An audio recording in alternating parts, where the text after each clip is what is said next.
To my left is Vice Chair Fran Spivey Weber. To her left, Board Member Didi Diadamo. To my right, Board Member Tam Doduk. And to her right, Board Member Steve Moore. Good morning. Mr. Howard, would you introduce the staff? Thank you. To my right, Dana Heinrich is the attorney assisting the board right now. Michael will be returning later today. To my right, Chief Deputies John Bishop and Karen Turgovich, and assisting the board are Janine Townsend and Courtney Davis. Terrific.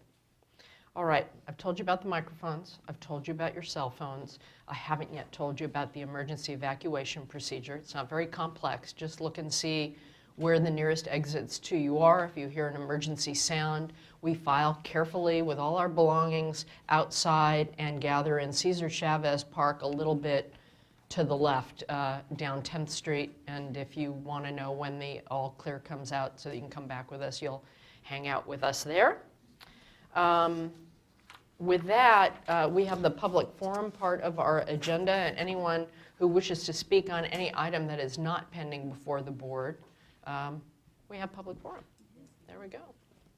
All right. Is it as a group, or they're just? Okay. Wow. Okay, public forum, 3 minutes. First, Mike Henry from the California Farm Water Coalition. Hi, Mr. Henry. Good morning, Madam Chair, members of the board, Mr. Howard. My name is Mike Henry. I'm Assistant Executive Director of the California Farm Water Coalition, and we are a 501c3 nonprofit organization. We do not lobby, however, we do focus on fact-based information regarding farm water use. And you're having a handout distributed to you right now. Years ago, when I started on with the coalition, my first day on the job, I was developing material that responded to inaccurate claims that agriculture uses 80% of the water in California, and we're still hearing that. So, briefly taking the opportunity today to submit to the board and to the staff factual information about applied water use throughout California. The document that was just distributed to you, I would refer to page 4 only, not the entire document, but page 4, there's a graphic there, there's a text box there that talks about applied water use in California, and in that it illustrates an 8-year average of 83.33 million acre feet available water through an 8-year average, and if you look at that chart put together by the researchers at the Center for Irrigation Technology at California State University, Fresno, they concluded that the total urban use of that is only 8.75 million acre feet, which accounts to about 10.5% of the overall available water supply. Ag use at 33.22 million acre feet, 39.8%, nowhere near the 80%, 75% that we see now. And total environmental use, 41.36 million acre feet at 49.6% of the total use. Now, Center for Irrigation Technology, those individuals who put this together, each one individually has decades of experience working with water in California. These are their numbers, a review of the California State Water Plan, both the 09 update, the soon-to-be-released 13 update. Those numbers also reflect on applied water use in California, similar to this. So, simply taking this opportunity to, again, submit to the board, submit to the staff. Agriculture, our California farmers do not use 80% of the water in California. Thank you. Thank you. Yeah, Board Member Diadamo and I spent the day with the Fresno State folks in the center just a few weeks ago. Time well spent, I'm sure. It was. Thank you.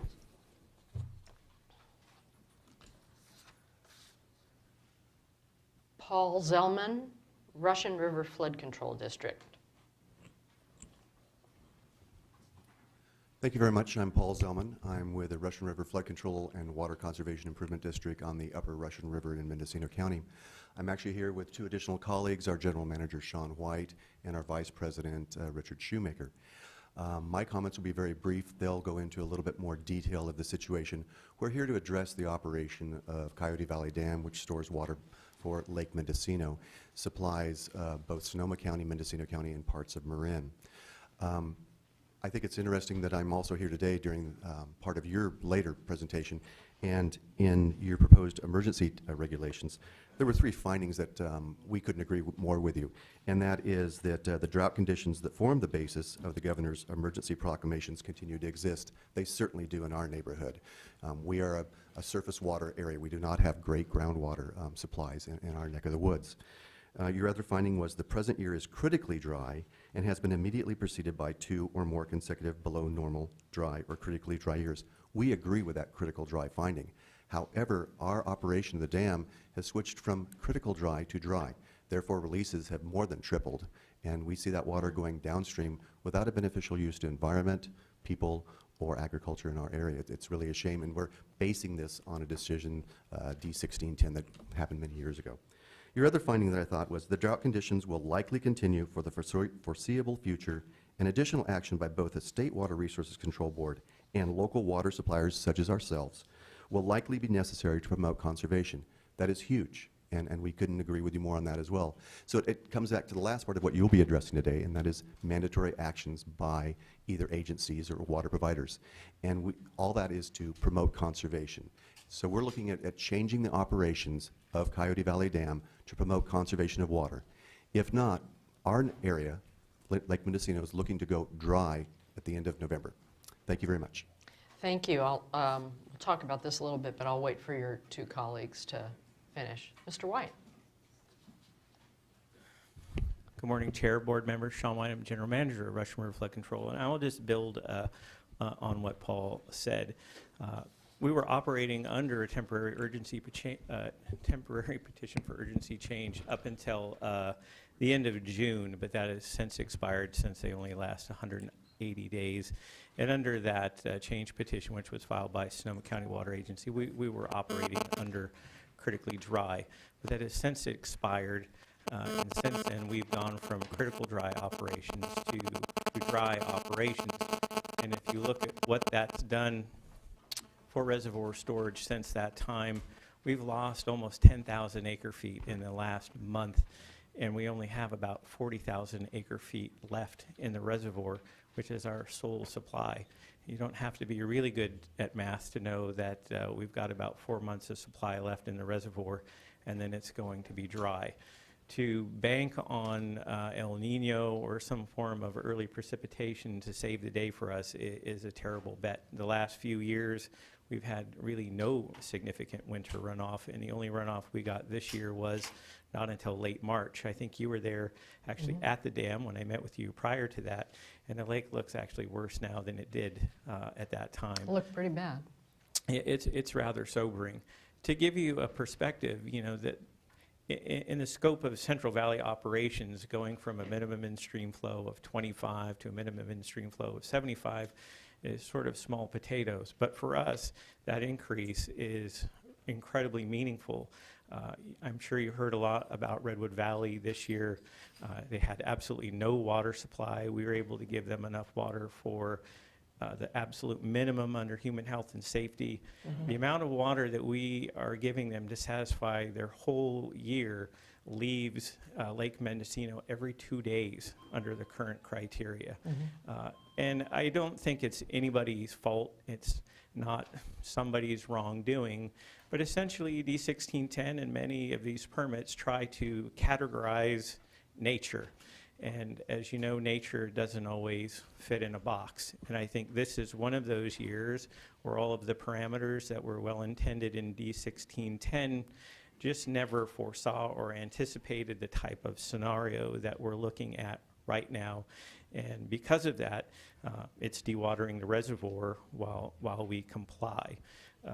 In the past, the district, Russian River Flood Control, has tried to take its own action and file for change petitions, but since, even though we're co-managers with Sonoma County Water Agency, the terms to D1610 don't apply to our district, and when we filed a change petition in 2009, it was denied for lack of standing. We have urged Sonoma to renew or reapply, and currently they are unwilling to do so. So we're here today asking you for some sort of relief, because I don't think continued operations with a solid forecast of dewatering our entire reservoir by the end of November is anything anybody wants to see happen.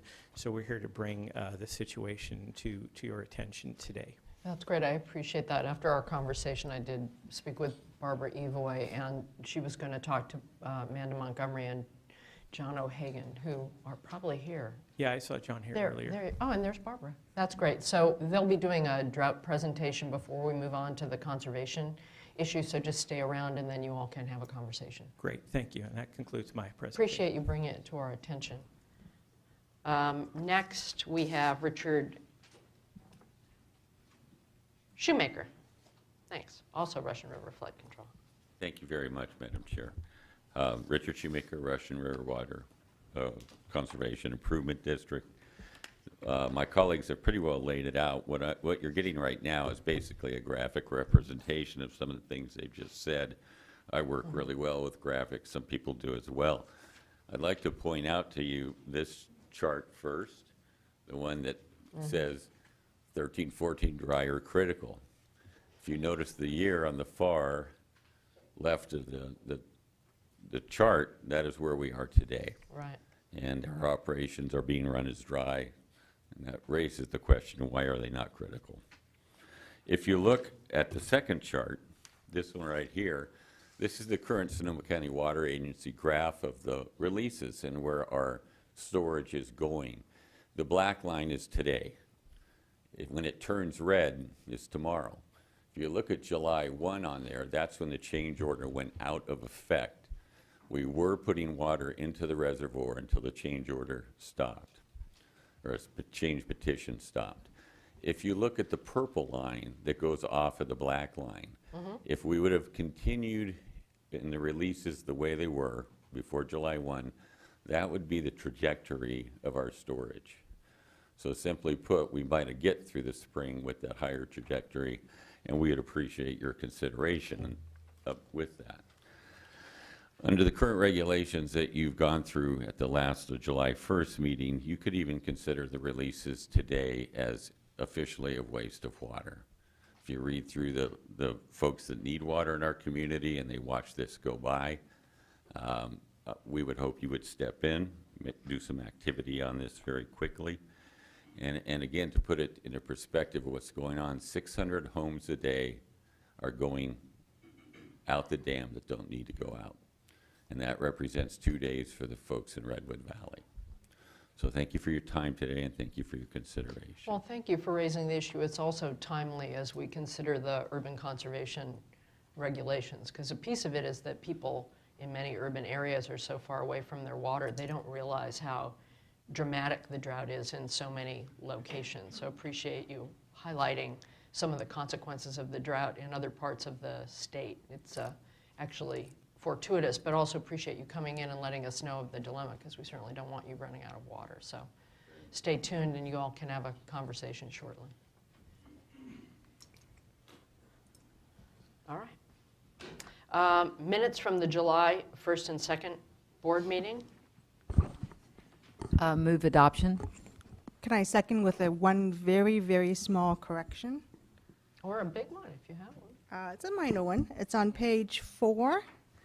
Under the list of commenters, you might want to correct. The first one is Richard Roos - Collins, American Rivers.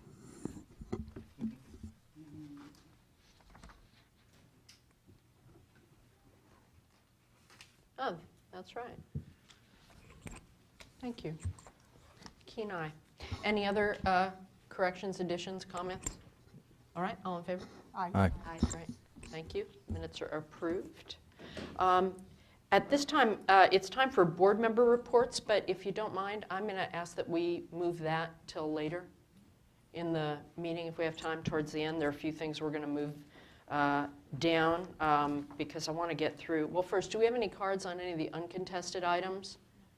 Okay. So I move the uncontested items. 3 through 6. Second. Any discussion? All right, all in favor? Aye. Aye. Okay, any opposition? No. Good, okay, terrific. Then our plan was to go to the drought update, a brief drought update, and then we were going to go to item 10 and take all the other reports afterwards. It looks like we've got, I'm just trying to read the room and how many folks so that we can get into the conservation item as early as possible, because there will inevitably be breaks and things we ask staff to go off to do. And then we can take the other items as they do that.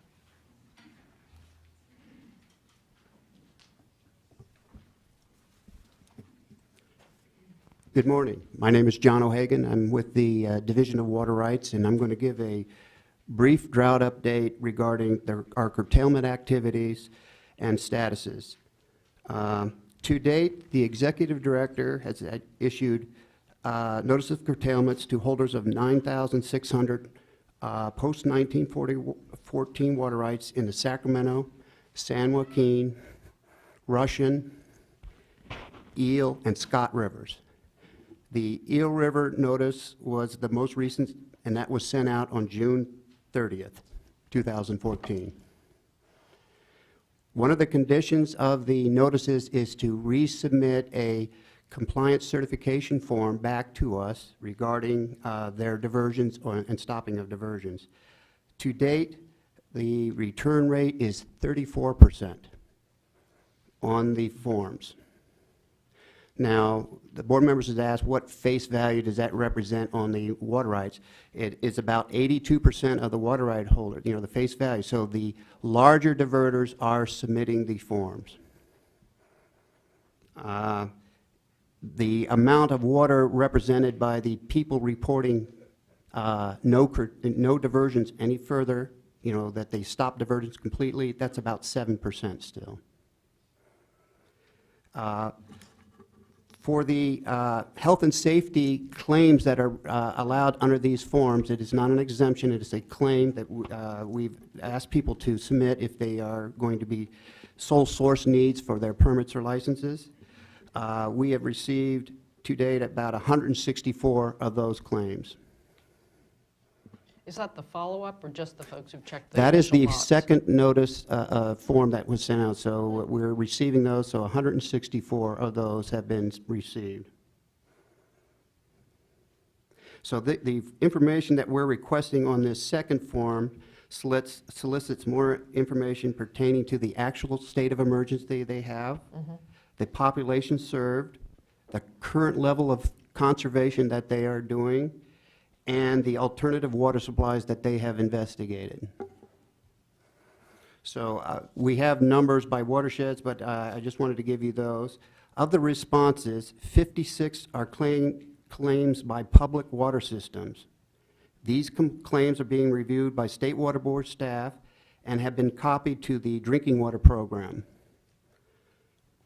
Another 35 claims are for fire protection needs, and they are being referred to CAL FIRE. As far as air quality needs and/or energy needs, we don't have many of those at all, and normally we would refer to those to the Air Board and their programs. We have a lot of small domestic needs that are under sole source, and we're going to be referring those to Cal OES for alternate water supply. Our complaints programs. Since February 2014, the State Water Board has received 68 complaints compared to last year's number of 16. About 54 of these complaints are drought related. And State Water Board is prioritizing those complaints. 30 of these complaints that are alleged unauthorized diversions of water in the curtailed watershed. So those are our priority group at this time. And that's what you're prioritizing, investigating? Yes. Staff is also working to make copies of the complaints available on the website. However, some of these complaints are protected by whistleblower and confidentiality. Oh, okay. So we would have to redact a lot of information on the complaints. As far as field presence in the curtailed watersheds, we have conducted over 250 curtailment inspections throughout all watersheds. And we're focusing on the larger diverters and the people that failed to respond to the notice. Good. That was going to be my question. About 100 of those inspections deal with non-responders. Staff's findings in the fields are typically include the larger diverters are exercising their senior water rights or contracts or groundwater. There's an overall reduction in total acreage planted in response to the complaint. Small stream sources are now dry and unavailable for diversions. And some curtailed water right holders have not stopped diverting but are exercising previously dormant riparian claims. So they've shifted from their permanent licenses to their permits and license, to dormant riparian. Can I ask, when you made this presentation, I guess last 2 weeks ago, what you reported was that there was just essentially a 7% reduction in the amount of actual water being used. Is that something that you're keeping up with as well? Yeah, it's still about 7.2% that I reported Right. as previously. Yeah, but that is really what those are the people that are reporting they've stopped diverting. Right. But they However, still- some of those may be these people that are exercising pre-14 now, or riparian, excuse me. That concludes my presentation. Yeah, it's quite an accounting challenge on top of everything else. Yes, it is. And we have a sieve for a system. Yeah. So, John, are you going to be looking at the health and safety requests? Part of it is trying to figure out how to deal with those communities. The other is your judgment, really looking at it, whether you want to come back to us with a health and safety exception. I'm not putting you on the spot now, but you all are evaluating whether you think that's going to be necessary after you figure out, are there other ways? How many of these claims are ones where people truly have no alternate supplies, no one will sell them the water, it's really limited to the 50 gallons a person a day, et cetera, et cetera? Correct. We're going to be relying heavily on the drinking water program to assist us in that evaluation. Okay, so you still may come back to us depending upon, we're not going to end up with any communities that are left out in the cold when all is said and done. That's not our intent. It looks like there's cooperation in the communities. They're looking for alternative supplies. We have some communities that have diligently looking for alternatives, and as at this time, they do not and could not find an alternative water supply. Chair All right. Marcus, if I can just mention that in addition to recently providing the Office of Emergency Services, the Drinking Water Program, CAL FIRE, and others with a list of the communities requesting the exceptions or requesting dispensation, that we will be following up with them and then providing that information to you in briefings. So we will Okay, be good. scheduling meetings with you in the coming week to let you know what we've heard back from those agencies and what form of assistance is being provided. Great. Yeah, a quick question. So you didn't have a chance to mention water transfers, and are there any water transfers in process that might address some health and safety related issues? We are continually processing transfers. I don't have any information on new ones that we've issued this week. So it's the same that you reported on last board meeting 2 weeks ago. I got it. All right. Any other questions? I know this is somewhat abbreviated, but we have a lot on the agenda today. Do you mind you guys going and meeting with the Russian River flood control folks? Yeah, I talked to Sean earlier, but Barbara and I will meet with him and Amanda. Great. Thanks a lot. Appreciate your being on it so much. All right. We were going to jump to item 10 and do the fracking update a little bit later. We only have 3 cards on the fracking update, so we might want to take it so that folks can get on with their day. John, how long is the update itself? Because I know that most of the room is here for the conservation regs, and we really do want to get to those. But if there are 3 people, I want them to be able to get on with their day. Yes, the update is very short. It's about our, where we're going and our public meeting, so it's Okay, very why don't we short. go ahead and do it if you don't mind, if it's brief, because we're moving right along, so that make the best use and let those 3 people. Sure. So at the last board meeting, or the board meeting before that, I forget, I was asked to give an update on the progress of our development of model groundwater criteria. And since that time, we have scheduled our first workshop, which will be August 7th in Bakersfield. And at that workshop, we will hear from the Thank you. stakeholders that were identified in SB4 that we should involve in that development. We will also have a large time for public comment on the development, and we will lay out our plan, which I will give you a preview for at this point, which is that we are contracting with Lawrence Livermore Laboratories to contact experts. Those experts will help us by developing recommendations on the criteria for groundwater monitoring associated with hydraulic fracturing activities. Those experts will have a public meeting in the fall. We don't have a date yet for that, but it will be in the fall, where they will hear from us, from the regulated community, from interested parties, and from our expert that we're contracting with USGS to help us evaluate the information. We will ask them to come back to us with recommendations in around the first of the year, around that time frame.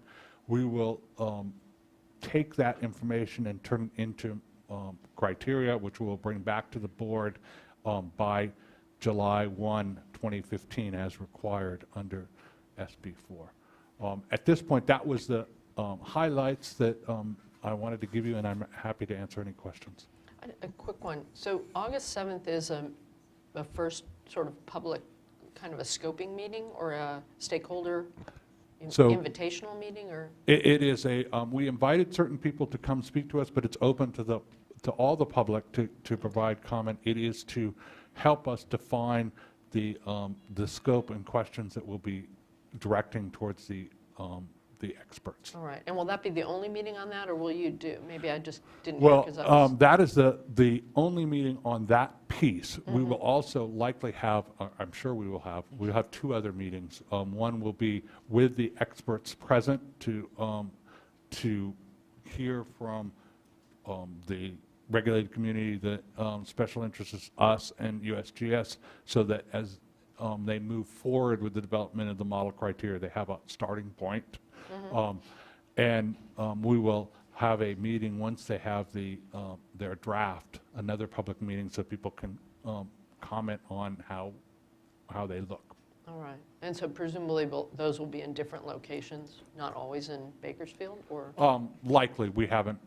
Yeah, I'm sure just Most think of the about activity at this the point range. is happening in the Bakersfield area. So Because we that's thought where most of the activity is. that was the best place to start. Okay. Great. Question? John, is the August meeting publicly noticed in case Yes. board members attend? It is. It hasn't been noticed as a quorum of the board, but we could do that if it Well, turns out. I don't know about the other board members. I'm trying to rearrange a couple of things, but I would like to attend. Be great. Okay, so I will poll the board, and if we need to, we'll talk to legal and get it noticed that way. Thank you, John. Okay. All right, let's move to public comment, 3 minutes each, and that's what folks have pretty much asked for. First, Ashley Louth. Louth or Louth? Tell me how to pronounce it. They both work, actually. Okay, thanks. Thank you very much. Sure. I first want to start by saying thank you so much for taking measures to conserve and protect water thus far.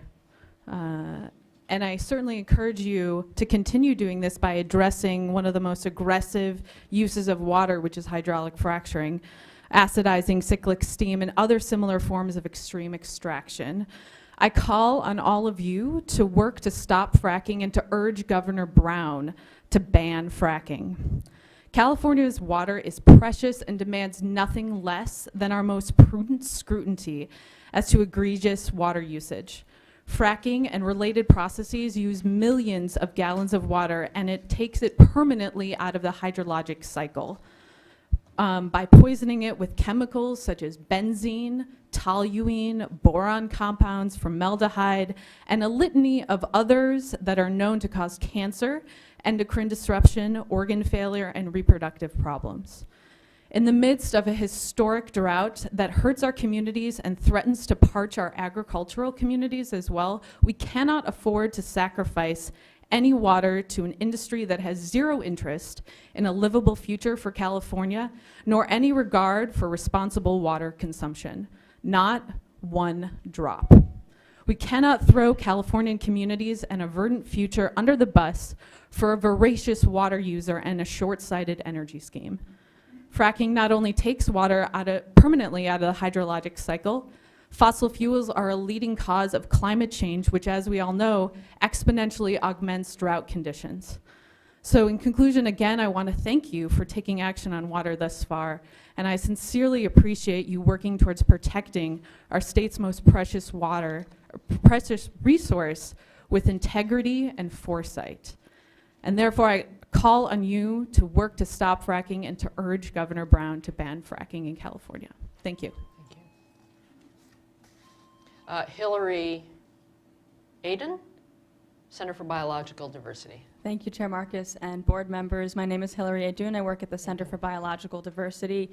And I also want to thank you for taking steps to conserve our precious water resource and also look at the issue of fracking, which, as you know, fracking and similar techniques threaten California's water in two key ways.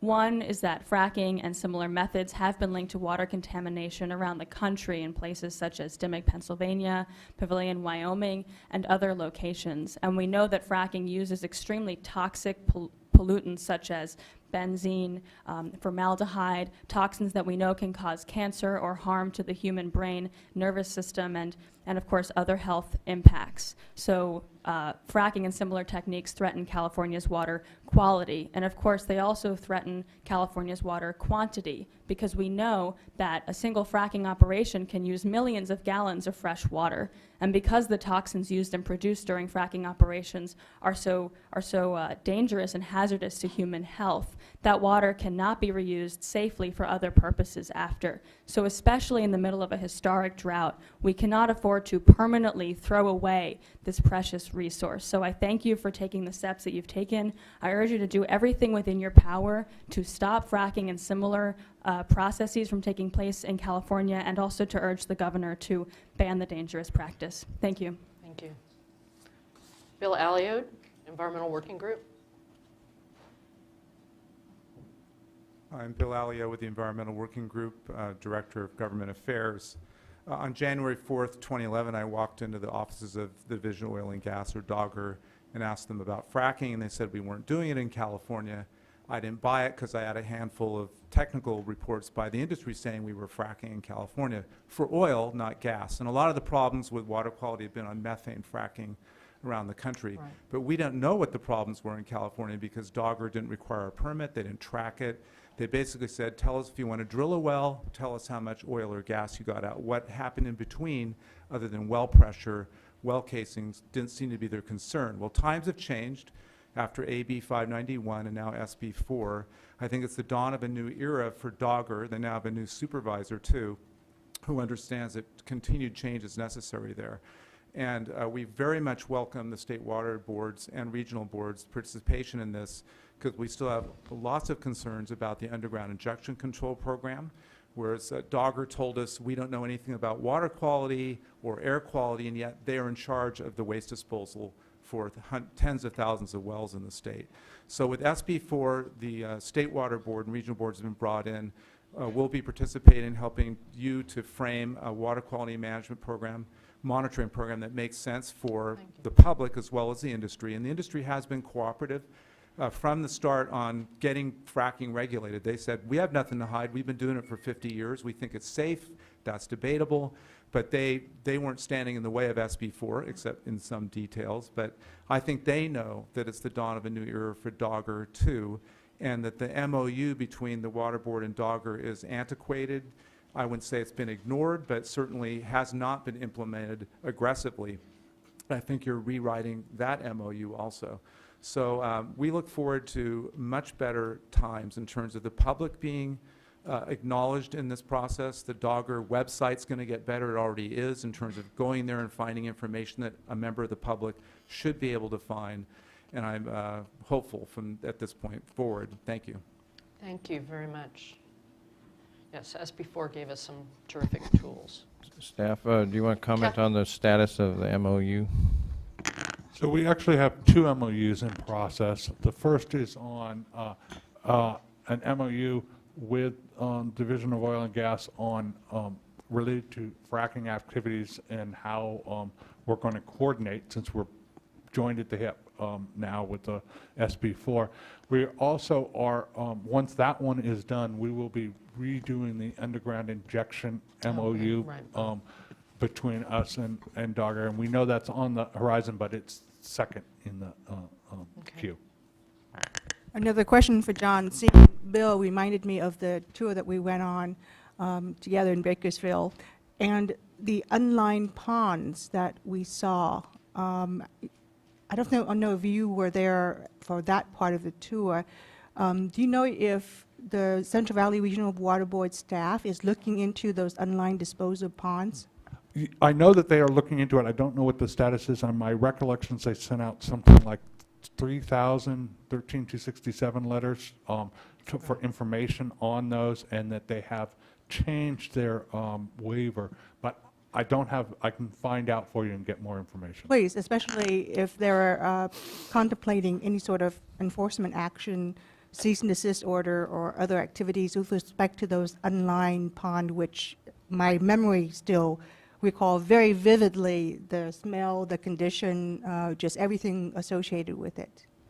Do I still have 30 seconds of my 3 minutes? You can have 30 seconds. The regional board is really getting involved in this. In a really good story called Water and Oil Don't Mix in Kern County in 2010, a reporter was down there snooping around, and a lot of people talked to him and eventually stopped talking to him. And Clay Rogers, the regional board, said, we're getting a handle on those waste ponds. I think they still are getting a handle on them. And he admitted on our tour that he didn't even know about one that we were looking at that was smelled toxic and probably has a plume headed eastward towards Goodwater. So the regional water board really is involved. I was at their hearing in Rancho Cordova a couple of months ago, and they're relying now upon a statewide exemption, but I don't think that's going to last. I think they know they need to look at these individually and go, which ones are over protected groundwater or could be remediated groundwater, and which don't really matter. The industry has characterized the west side of Kern County as a desert, and it doesn't matter. We disagree strongly. We think it does matter, and we never know when we're going to have to pull up groundwater 5 years or 30 years from now and remediate it to use it for farming or domestic uses. So I think the regional board down there is a lot more on it. They're understaffed, though. If there were proposals to get them more money and staff down there, we would definitely support it. Thanks. Well, and I'd just like to jump in here for a moment and say that I was on that same tour and also was concerned. And I understand that Region 5 might be looking at water recycling requirement or reuse for other oil and gas operations. Interesting. We have 2 more cards, and then we'll move on to the next item. Catherine Phillips, State Director of Sierra Club. Hello. Hi, thank you. Just won't go into detail about our concerns about fracking. I think you're familiar with them, just echoing what others have already said. But I would like to bring up concerns that we have, particularly because we're a group that represents about 150,000 members around the state, and that is the public participation in this process.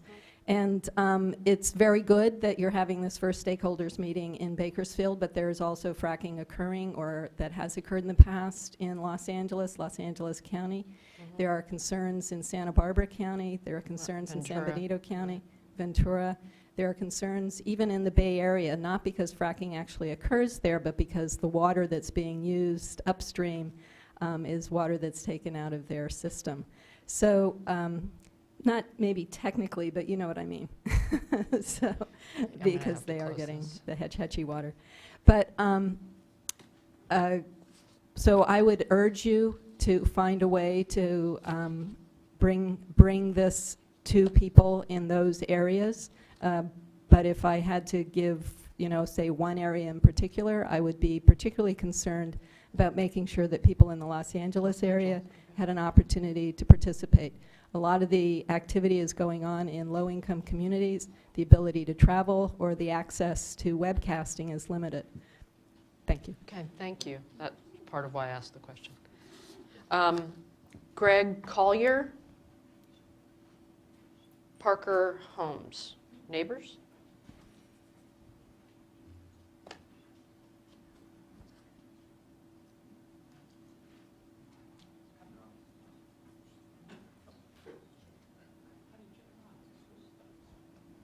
that button. I should have known that. It's actually Gary Collier. I'm not representing the United States government, but there is fracking going on the base, former McClellan base. And I would be very upset, and as well as our neighbors, if they're trying to clean the base up and you say no fracking on the base. That's here in Sacramento County. And I would like to see no fracking in the Monterey fields. But nonetheless, they're doing a very experimental, but so far it seems that it's working, fracking to do soil vapor extraction on the base. I imagine they didn't tell you about that because it doesn't go in the water. But nonetheless, any outright saying no fracking is going to be detrimental to the cleanup of McClellan Air Force Base's massive pollutants. So our neighborhood obviously wants to see that cleaned up, and that's my only comment, except, you know, that's it. Thanks. Okay. Thank you. Familiar with McClellan. And then finally, David Braun from Californians Against Fracking. Good morning. Thank you so much for all you're doing on behalf of our water resources. I can't imagine what it's like to have to do your job. You know, the fact of the matter is that we're not the ones running out of water. So it's right. an honor to be able to try and figure this out. Yeah, well, God bless you and the work you're doing, because it's very important. I'm a lifelong resident of the state of California, and know the long history of our water struggles. I'm also a very proud Californian. I just want to be here to chime in to say smashing bedrock with toxic chemicals and injecting fresh, clean water, this whole thing that we're talking about, is not in the interest of actually trying to conserve or maintain water. As Hillary from the Center for Biological Diversity pointed out, this is removing water permanently from the hydrologic cycle. So if we are actually genuine about wanting to protect our precious clean water resources, the lowest hanging fruit would just be to cut out fracking, ban fracking entirely. It's not a thoughtful or good use of our water resource.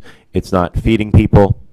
It's not keeping existing sustainable businesses in the state of California, like agriculture, which are sustainable businesses, or many of the other businesses that need these water resources. So it's just kind of a no-brainer.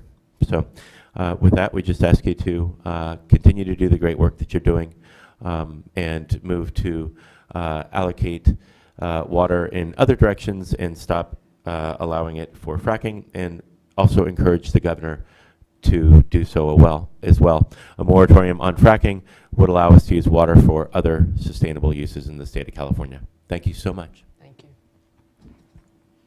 All right, we'll now move to item 10. And thank you all for joining, and thank you, those of you who are here for conservation, for allowing the fracking item to go forward so folks can move on. We're going to be starting with a staff presentation. And before we start, I just wanted to say this is a historic occasion because of the historic nature of the drought, and wanted to give a sense of what will happen here today. We'll have a presentation from staff. We'll hear from the public. I'll invite my colleagues if you have any opening comments after you hear from staff or questions. We will probably take, depends, I'll try and read the room. I'd like to do a short morning bio break somewhere before noon. At some point, perhaps we'll do that, and then have a lunch break at some point between 12 and 1 o'clock. That will allow folks to digest a little bit of what we've heard, to have some suggestions for staff, to have staff working on things that may have come up. Then we'll resume public comment, and my guess is we will then give feedback to staff, and staff may then need to take a break if we feel that we're at a point where we might move today with some changes or questions, et cetera, to give staff a little time to do that. So just bear with me. I can't give you a set time. I know sometimes people like to be able to know when their lunch is or conference call, but I want to try and get as many speakers as we can. We got a healthy dose of very thoughtful and concisely put, which I appreciated, comments. So we actually had a shot at reading them.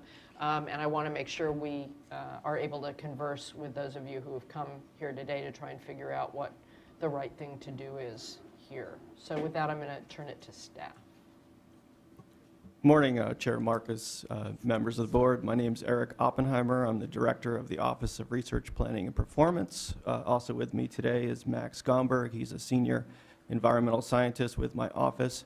And Carlos Mejia, he's a Staff Counsel with Office of Chief Counsel. I'm going to turn it over to Max. He's going to start with the staff presentation. Good morning, Chair Marcus, board members. We're going to present the proposed emergency regulations for urban water conservation. You've got to behave well, or they'll attach one of these to you. It's like the cone of shame in that movie Up. That's how I feel about it. All right, I will behave. All right, next slide. So, for background, on January 17th, the governor declared an emergency due to drought, made a proclamation. And then on March 1st, signed into law a legislative package, which, among other things, gave the board the authority to consider the regulations that we are presenting to you today. Following the passage of that legislation, there was another executive order on April 25th. That executive order directed the board to assess urban conservation around the state, assess those efforts, and to determine whether additional actions were necessary. And following the issuance of that executive order, staff issued a drought response survey to the 440 urban water suppliers, which are those with over 3,000 service connections in the state. And we'll be presenting later on the results, the updated results of that survey. At the June 17th board meeting, we did an informational item for the board on the initial results of that survey, and we heard from stakeholders and water suppliers and associations about their ideas for what we could do. And based on that, the board gave staff direction to go and prepare some emergency regulations, which is what we have done, and we'll discuss with you today. Next slide. You've already heard a sort of drought presentation this morning. I don't want to add too much other than to say that we're in the middle of July. We have 3+ months of dry weather ahead of us before we even have a chance of rain in most parts of the state. So the conditions we've listed here are only going to intensify as we head further into the summer. Next slide. There's a lot of good work going on at the local level. So we've listed some of the near-term actions that are being taken by some and should be taken by all. Our estimate, based on the survey results, is that approximately 10 million Californians live in areas where the water supplier is already in compliance with what we've proposed today, based on actions that they've taken, including some of those that are up on the screen right now. But as we discuss in the proposed resolution, and we'll get into this a little later, there are opportunities for everyone, be they water suppliers, residents, businesses, to do more for water conservation. Next slide. As you can see, there are many ways to increase conservation, and there are many water suppliers. There are many water suppliers that are making great strides in one or more of these areas. Staff has put together a list of these suppliers who are really doing superlative work, and that list is available to you. Next slide. So we wanted to give a little background on the different water suppliers in the state. So as you can see, we've got the vast majority of the state's population is served by the 440 urban water suppliers with more than 3,000 service connections. And they have special requirements in statute, which when we discuss the resolutions we'll go over. But there are also a sizable percentage of the population that is served by smaller water systems. And as you can see, there are a lot of them. And That figure up there, 2674, does not include community systems like parks and campgrounds. So we're just talking about the smaller systems that serve people's houses essentially. And then in addition, some of both the larger water suppliers, the over 3,000s, as well as the under 3,000s, are regulated entities under the state's California Public Utilities Commission, and the commission has its own classification system for them based on their size. Next slide. So now we're going to update you on the survey response that we presented at the June 17th meeting. So overall now we left the survey open after the June 17th meeting, and thanks to the efforts of a number of the water supply associations, we got additional information in, additional results, and we're able to correct some of the data gaps and errors that came to us the first time around. And the corrections to the data made a big difference, as you'll see in a minute, and particularly in Southern California, where we had reported on the 17th that water use was down. Unfortunately, based on the corrections, we've now determined that's not the case. In addition, in response to many comments about problems with the baseline that we had selected, the 2011 through 2013 baseline, going forward with these regulations, we are going to be proposing that only 2013 be used as a comparison year. And there are reasons for that, which we'll go into. One reminder before we get into the actual results, these survey results still track the 2011 through 2013 period. So we're not looking at just 2013 numbers here. Okay. And they only show conservation through May of this year. Next slide. These results are for the suppliers that responded to the survey, and we think they're pretty representative of the distribution of use around the state, with the exception of the South Coast, where we really didn't get data from San Diego County, as we mentioned last time. And the inclusion of San Diego County data would add about 54,000 acre feet to the May number for the South Coast. That's Jim. This is urban water supply. For urban. Next slide. That matches population distribution pretty much? Yeah. So, yeah, okay. So as you can see, with the updated data and corrections, the results have changed. And the way to read this is where there's a negative bar, that means water use went up. So water use went up. Wait, but there's a negative bar, water use went up. Okay. Yeah. So there are two regions of the state where water use went up. Sorry, my simple brain. It's like, okay, now I just have to, maybe if I just I shake know, my it's a head, little- it'll make sense. All right. A little counterintuitive. Yeah. And this, again, is comparing the average of May 2011 through 2013